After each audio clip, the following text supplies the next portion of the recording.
And I found this article on The Observer. Brandon Katz did a pretty good job, not only writing an article kind of illustrating his thoughts on this, but also tapping a few other box office analysts for their opinions on really the future of blockbusters. And this is a pertinent question. I never even thought of it.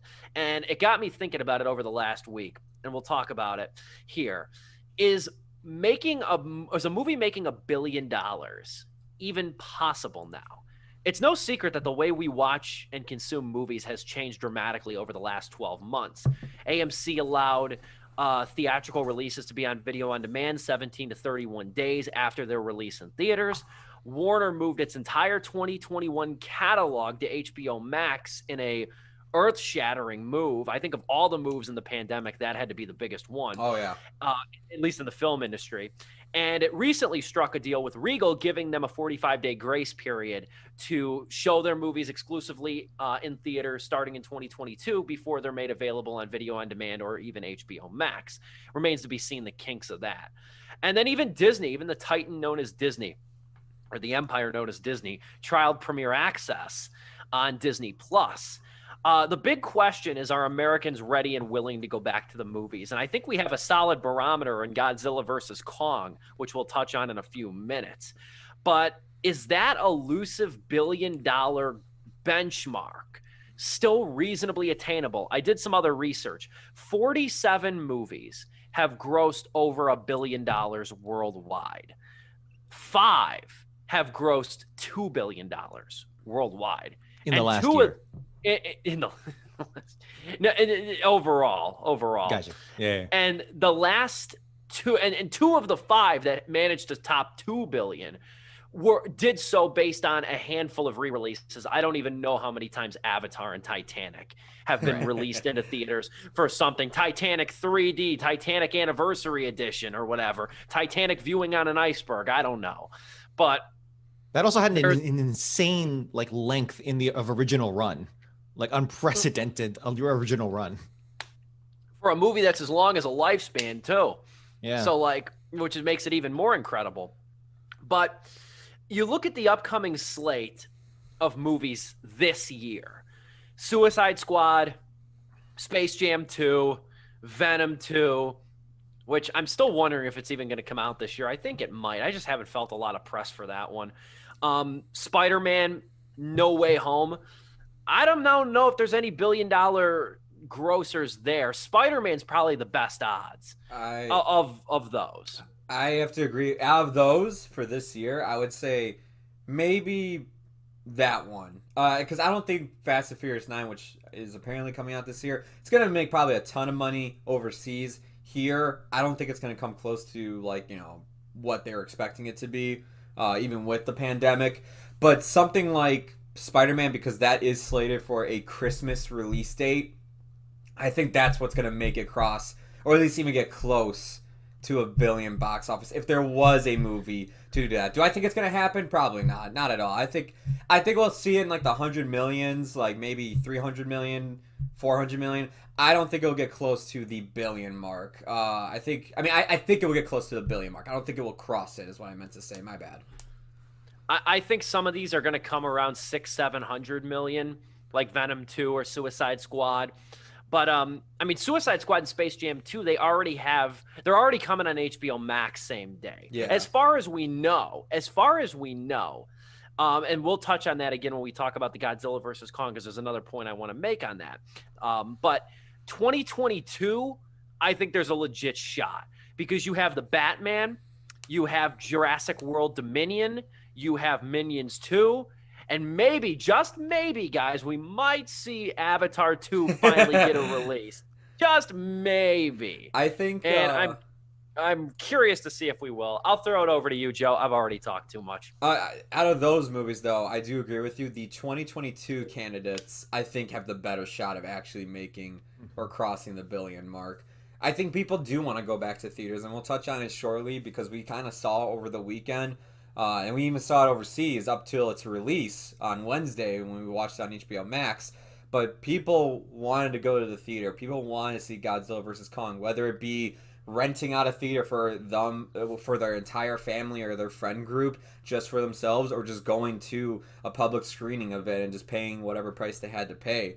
People really want to go back, and that's why I gave it to Spider-Man, because I'll be like, well, think about it, like, we'll be near the end of this year. The vaccine will be hopefully distributed enough to a lot of people around the world, and then also hopefully case numbers will be down. But with 2022, it's like, all right, well, that's like a whole nother summer away with some of these movies that we listed off, like Jurassic World and The Batman, which I think Jurassic World out of the two would probably get it over the billion mark. But also, the movie I think that I don't know. I mean, I still don't know how the hell they're gonna make this movie, but Black Panther 2 is also slated for 2022, and I wouldn't be surprised if that is the first movie that actually crosses the $1 billion mark. I forgot about Black Panther 2. Yeah, I think, yeah, this year I think it's a wash again. That's assuming things even go smoothly, because I mean, with the variants, with people rushing to get back to normalcy, and with schools, you know, trying to like, hey, let's all go back to school. And it's like, I don't know, but you know, whatever. That's the virus, and the virus is gonna virus. But I think it's gonna really be 2022's shot to cross that $1 billion mark. $1 billion across all revenue streams, domestic and international. And honestly, my bet is Jurassic World as well, just because that the new trilogy of films just punching way above its weight class in terms like of like the quality to the box office to the revenue it makes. It's ridiculous. It's like unprecedented. The math should not work out, but I guess dinosaurs are still.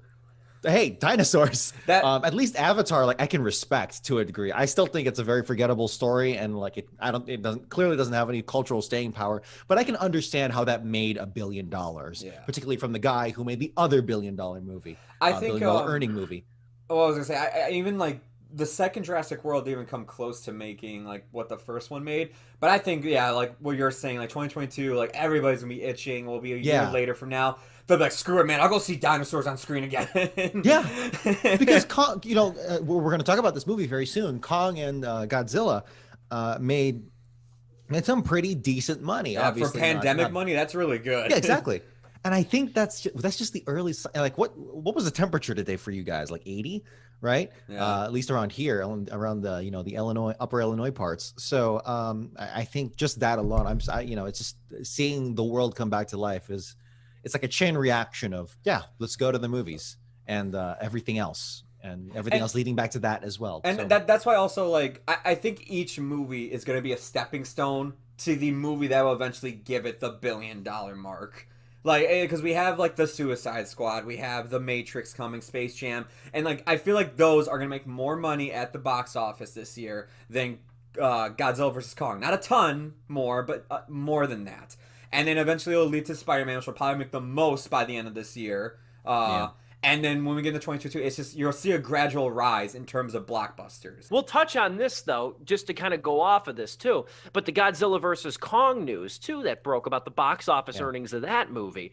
And I thought it was interesting, too, that Eric Wold, who I guess is one of those analysts at B. Riley Securities, he said this. I thought this was great. He said that Godzilla vs. Kong's box office performance, quote unquote, destroys lingering concerns around theatrical window importance and demonstrates a solid path to resurgence.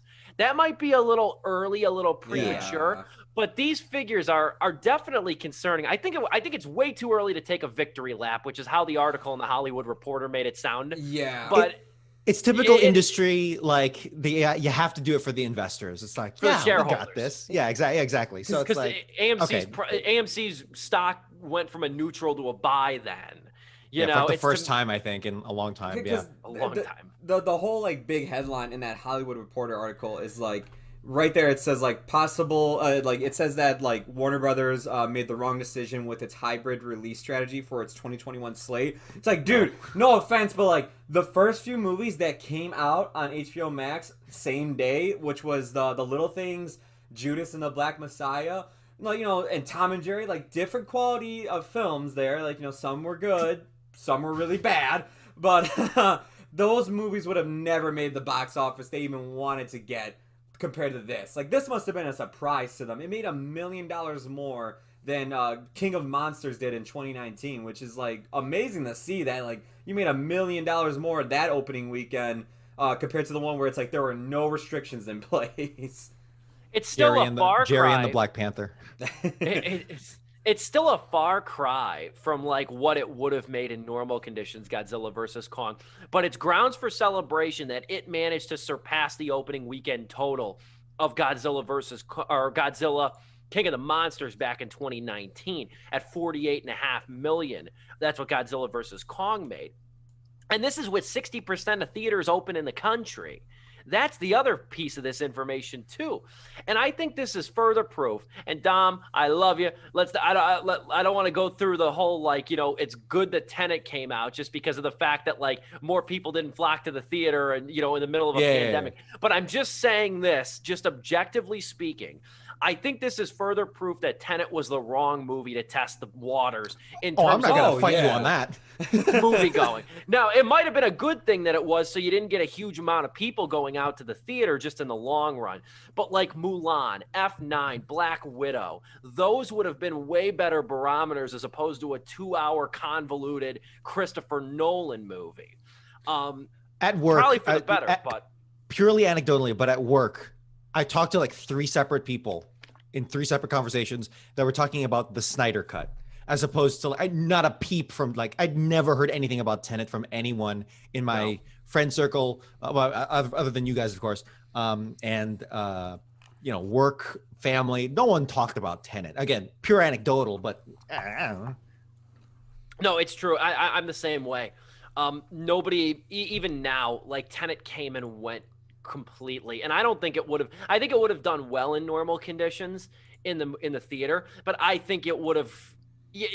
I think it's a, you know what I call Tenet almost, and I think all Nolan movies almost fall into this. They're Reddit movies. If you live on Reddit, you will think this is the most popular movie in the world. You know what I'm talking about? It's the Reddit syndrome. Everything Tenet gets 1 million upvotes on our movies, but then you go out in the real world and it's like Snyder Cut. You know what I mean? It's the Tiger King. Nobody gives a shit. Like, but I think this date is promising enough for Warner Brothers, though. However, I will say this. I don't think this is out of the realm of possibilities. I think it was smart what they did with the HBO Max slate because it boosts the best streaming service out right now, in my opinion. Yeah. I'm grateful for that. But I think there's a strong chance with the way the vaccine rollout's going. I think I saw on the news, I think it was Easter Sunday I saw this. 104 million doses have been given out of the vaccine in the U.S. as of Sunday. And this, you got to realize, not everybody's eligible yet. So that's extremely optimistic data. I think it's optimistic enough. You consider maybe 3 months from now or 4 months from now, Warner Brothers they just might reconsider whether or not to keep the HBO Max model for the rest of 2021. I think it would be hard for them to renege on the promise because a lot of people subscribe with that in mind. But if the culture is willing to go to the theater, I'm not, and Warner worries that they're going to sacrifice potential box office dollars if the money keeps rolling back in. By putting it on HBO Max and getting in, you know, negating the ticket prices or the potential ticket buyers, I do wonder if there's a chance that by August they nix it. I think there's a shot. I would be so disappointed if that were to happen. Like, I get why they would do it, but it's like, man, all the trailers you guys have been putting out that have the big thing at the end that says same day as theaters and Max, or even like all the spots that you can find on their YouTube channel of like what's coming up in the 2021 lineup, and it just shows everything that's coming on. It's like, and guess what? Same day as theaters on HBO Max. Like, it's just like, man, that would be a total like just flip around on like their part if they're just like, actually we changed our mind. Y'all really forcing me to be like the end of WALL-E where all the big humans are like waddling out of the spaceship. You want me to do that walking into a theater? It's like, hey, what the hell is this building? What does this do? Oh yeah, look, the pictures, moving pictures. Oh my gosh.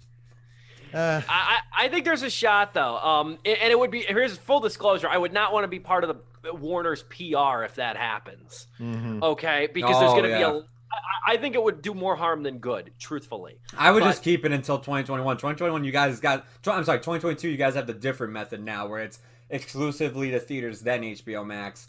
Ride that out or change that if you really want to, because that hasn't happened yet.